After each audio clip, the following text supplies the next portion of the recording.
Assalamualaikum warahmatullahi wabarakatuh. Perkenalkan, nama saya Maulani Rizka. Saya dari kelas 3D Filsafat Ilmu Komunikasi.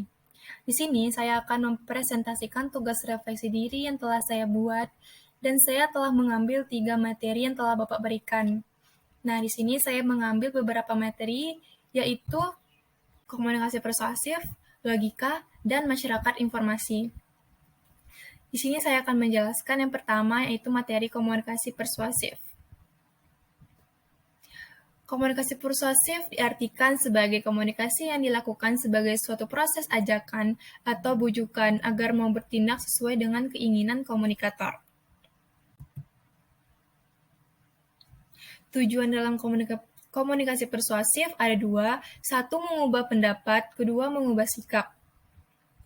Nah, di sini refleksi diri yang telah terjadi dari diri saya, yaitu komunikasi persuasif bisa menjadikan saya orang yang lebih percaya diri dan pede dalam mengambil sebuah keputusan. Karena saya termasuk orang yang penakut dalam bertindak atau mengambil sebuah keputusan tersebut.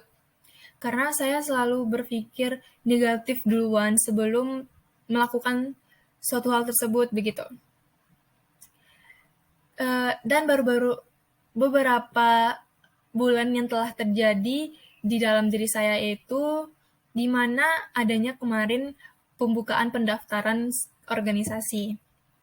Di sini saya merasa pingin untuk mendaftar organisasi tersebut karena bisa untuk menambah ilmu pengetahuan tidak hanya di dalam kampus, tapi bisa di luar kampus.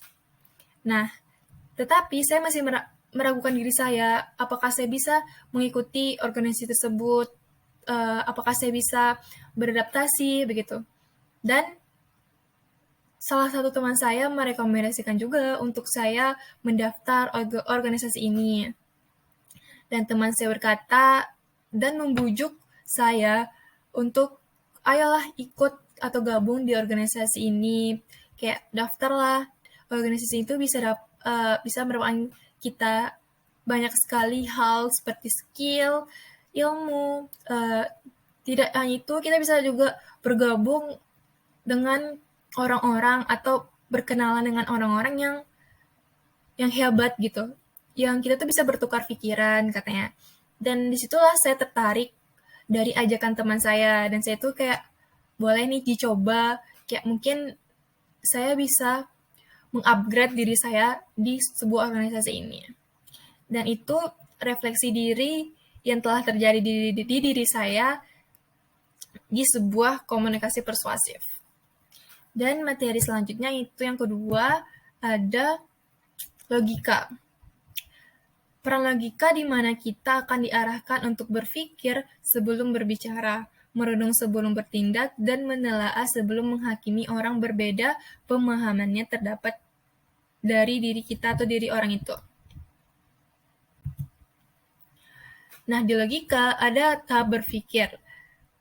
Yang pertama ada menerima informasi, kedua otak menyusun gambaran tentang informasi yang didapatkan, ketiga mulut mengutarakan persepsi tentang informasi tersebut, dan yang terakhir mengetahui kebenaran informasi yang telah didapatkan.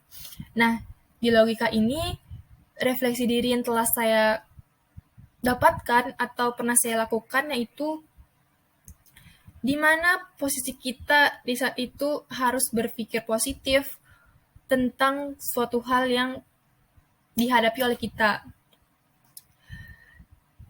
Di sini tidak mudah kita tuh terjebak dari pikiran-pikiran negatif. Contohnya, kemarin saat pulang kuliah, saya itu dan teman-teman ada mengadakan berkumpul atau rapat untuk mendiskusikan tugas kelompok ini. Tetapi, banyak teman-teman saya yang datang terlambat. Di sini saya berpikir untuk positif dulu sebelum saya tuh menghakimi teman saya, kayak mencecerkan kenapa terlambat, kenapa nggak tepat waktu gitu kan. Nah, disinilah saya harus berpikir logika atau logis kepada teman-teman saya. Kenapa ya teman-teman saya itu bisa datang terlambat? Padahal sudah dibuat janji atau sudah menempatkan waktu jam segini nih kita harus berkumpul ya gitu. Dan disinilah kita berperan untuk berpikir secara logika sebelum menghakimi orang lain, karena mungkin teman-teman saya itu punya alasan yang logika gitu. Kenapa mereka bisa datang terlambat, dan ada beberapa alasan yang mungkin mereka tidak bisa menghadiri uh, perkumpulan ini secara tepat waktu. Dan disinilah kita berperan untuk berpikir logika, tidak hanya mengetahui kebenaran informasi itu dari otak kita sendiri gitu. Kita tuh harus mencari tahu apa sih yang ada gitu. Apa sih yang perlu informasi kita itu kita telaah, kita mencari yang fakta gitu, fakta dari pikiran-pikiran negatif gitu. Dan materi yang terakhir di sini ada masyarakat informasi. Nah, masyarakat informasi suatu keadaan masyarakat di mana kualitas hidup, prospek untuk perubahan sosial dan pembangunan ekonomi bergantung pada peningkatan informasi dan pemanfaatannya. Masyarakat informasi bila bercirikan ada 3 hal, yaitu adanya kebutuhan informasi yang tinggi dalam kehidupan bermasyarakat. Kedua, kemudahan teknologi informasi sebagai kegiatan sosial, pengetahuan, dan lain-lainnya. Dan yang terakhir, pengaturan pertukaran data digital jauh lebih cepat dalam jarak yang jauh. Nah, di sini kita sebagai masyarakat informasi, saya pernah merasakan di mana saya itu kurang update tentang sebuah informasi gitu. Kayak bisa dibilang saya tuh gagal update atau kata-kata sekarang itu gaptek. Nah, saat ini informasi dalam mengirim sebuah pesan, menyimpan atau digunakan untuk menyalurkan informasi sudah dianggap sebagai unsur yang sama nilainya dengan energi atau bahan baku. Mungkin tanpa menguasai informasi, maka orang-orang akan tidak tahu apa-apa. Tetapi dengan menguasanya informasi, seseorang akan mendapatkan suatu ide sehingga akan menimbulkan kreativitas untuk melakukan sesuatu. Dan seperti saya sendiri, kurangnya informasi atau gagal update dalam sebuah informasi itu harus ditinggalkan, karena pentingnya menjadi masyarakat informasi sangatlah harus, apalagi di zaman sekarang ini kan orang-orang sudah menggunakan teknologi yang maju seperti adanya smartphone, dan disitulah kita bisa mendapatkan semua hal. Kita bisa mencari apa aja yang ada di sebuah handphone atau smartphone gitu kan, apalagi di zaman sekarang. Contohnya penggunaan teknologi informasi untuk kegiatan sosial, bisnis, pengajaran, serta hal lainnya yang kita dapatkan di sekarang ini. Apalagi kan informasi itu sangat penting ya bagi kita, bukan hanya di kalangan masyarakat aja, tapi di keluarga juga penting, di teman-teman juga penting, kayak di lingkungan pertemanan. Mungkin contohnya di lingkungan pertemanan salah satunya